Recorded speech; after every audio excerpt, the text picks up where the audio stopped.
Welcome to the Called to Love podcast, a show dedicated to exploring how human relationships and intimacy with God are connected. Join us as we discuss hard-hitting topics that inspire and motivate you to go deeper into the intricacies of building meaningful relationships. Here now are your hosts, James Levesey and Brian Knadel.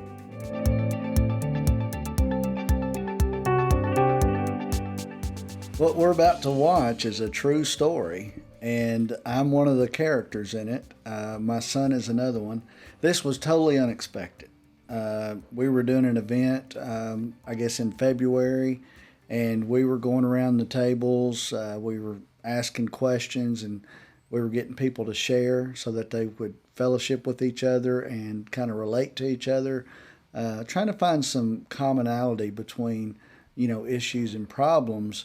And one of the guys was so impressed with what my son had said that he wanted him to stand up and share. And I had no idea what was about to happen, and it couldn't have been better. What did you think about it? Well, there's nothing more beautiful than to have something that's completely real and transparent and just spontaneous. That took a lot of courage for your son to stand up. He did a tremendous job.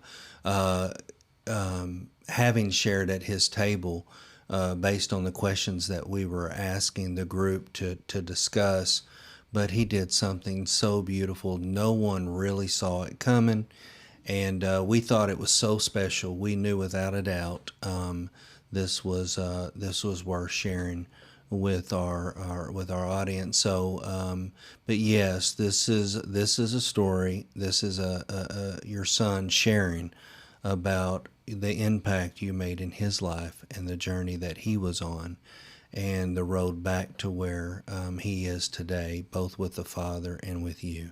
So let's go to that clip, and I hope everybody's blessed, and then we're going to talk a little bit about that afterwards. It's going to be a modern day prodigal son. Yes, it's really good. I know there's a lot of faces here, but for those of you who don't know, but me and my dad, for almost 11 years, about 10 and a half, we didn't have a relationship. And it's because I wanted nothing to do with them. And it's nothing had to do with him not pursuing me. He did everything he possibly could to get to me. I just didn't care. And I was in a lot of darkness. Even now, it's hard to talk about it. Okay. But he asked, well, what do I do? And I said, you value him, and you love him, and you thank him. Say, thank you. I love you so much. Thank you for being there for my daughter. Thank you for Mayor, my daughter. I'm so glad my daughter's there for me. And the look that he got on his face is like, well, I don't want to do that. And I said, well, you don't know. I didn't have a relationship with my dad for 10 and a half years. And for 10 and a half years, my dad called me, hey, son, how you doing? I'm so proud of you. I love you so much. He'd ask me how I'm doing at work, and I'd always be trying to get off the phone 10, 20 minutes in. Man, how can I get off the phone with this guy? I want to talk to him. He didn't condone anything I did. He told me the truth in love, and I didn't want nothing to do because I denied the truth. But he loved me. He was the only guy in 10 and a half years to tell me that, dude, this path you're going on is not the right one. It only leads to destruction. But I didn't want to hear it. But that's why I love him so much today. I don't know if y'all can tell, but I was constantly snaking over to him. Every time I find him, I find a chance to hug him. I love this guy with all of my heart. I'm absolutely head over heels in love with my dad. I couldn't describe in words how much I love my dad. And Jesus said, if you've seen me, you've seen the Father. Well, he said, greater things you will do because I go into the Father. What he's saying is, I will tie myself into you. And if people don't get intimacy with us, then how can they get intimacy with the Father? They'll never get to know the Father if they don't get intimacy with us. And once they get intimacy with us, they'll have seen the Father and they'll come to salvation, because salvation is to know the Father. And I came to salvation because my Father loved me.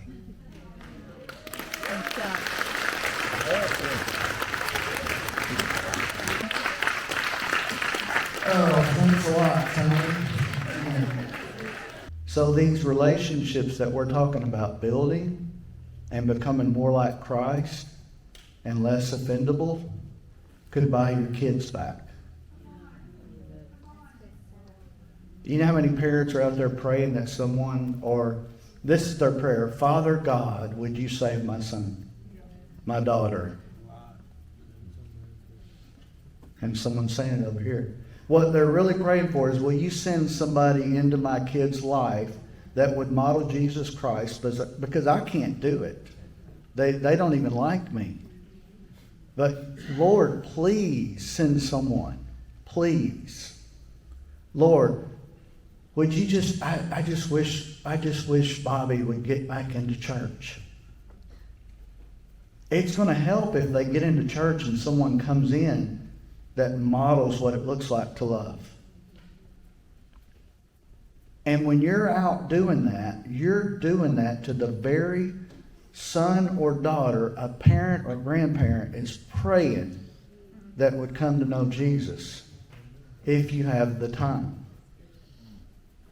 So you have to count the cost. What are we doing this for? See, when I started the company that I own, I worked at a church, and the Lord called me and said, I want you to go out. And for months, I didn't have any business. Bubba sometimes paintball.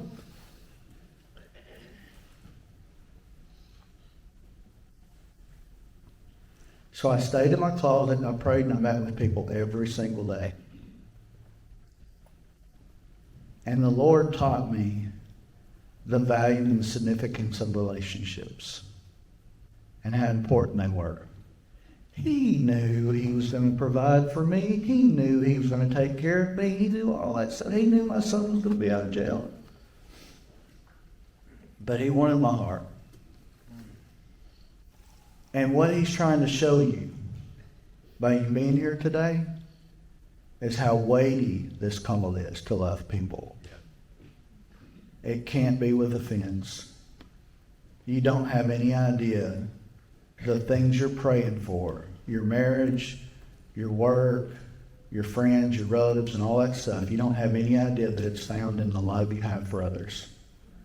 I got to tell you, that was a very emotional time for me. Me and my son are very close to this day. It's been over 2 years. I think in September it was 2 years since he was let out of jail.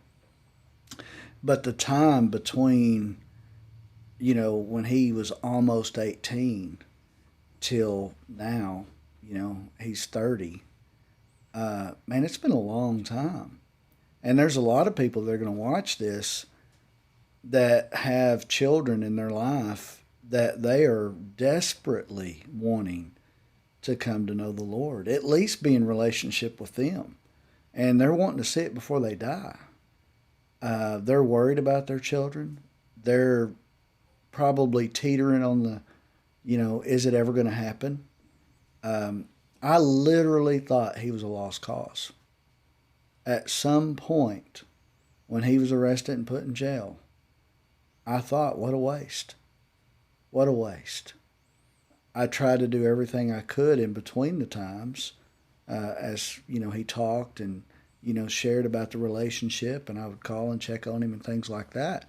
But it really didn't seem like anything was going to happen. Some people just never change. That was my way of thinking. I know. But there's faith in God. God is the king of reconciliation. That is what he is in business doing.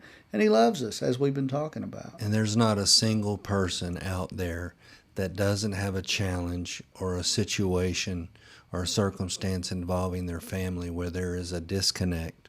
And it hits home. It hits home for everybody, and you can't escape it. All you can do is say, Father, these are precious gifts that you've given me, regardless of their age, and I can't control everything, but what I can do is trust you, even when things don't look on this side of heaven or the other side of heaven. I'm never going to give up. I know my prayers are not going to return void. And one day you're going to send someone, and to be there for them. And so that's all you can do is trust him. Yeah. And that was a very inspiring, very moving moment that caught everybody off guard. So that was just awesome, James. Well, I couldn't stop the waterworks on that day. I couldn't believe it. I was all geared up to, we're going to go around the tables and interview people and things like that. And then that happened. The most fascinating thing about that whole story, and you got to get it, is that God rewards us for the things that we do. And it's not always the way you expect it. Sometimes it's bringing your children home. So it's changed my life. That's good, James. We hope this episode of the Called to Love podcast has enriched your life and offered valuable principles to apply on your personal journey. Please explore our website at www.calledto.love for more information and to share your feedback with us.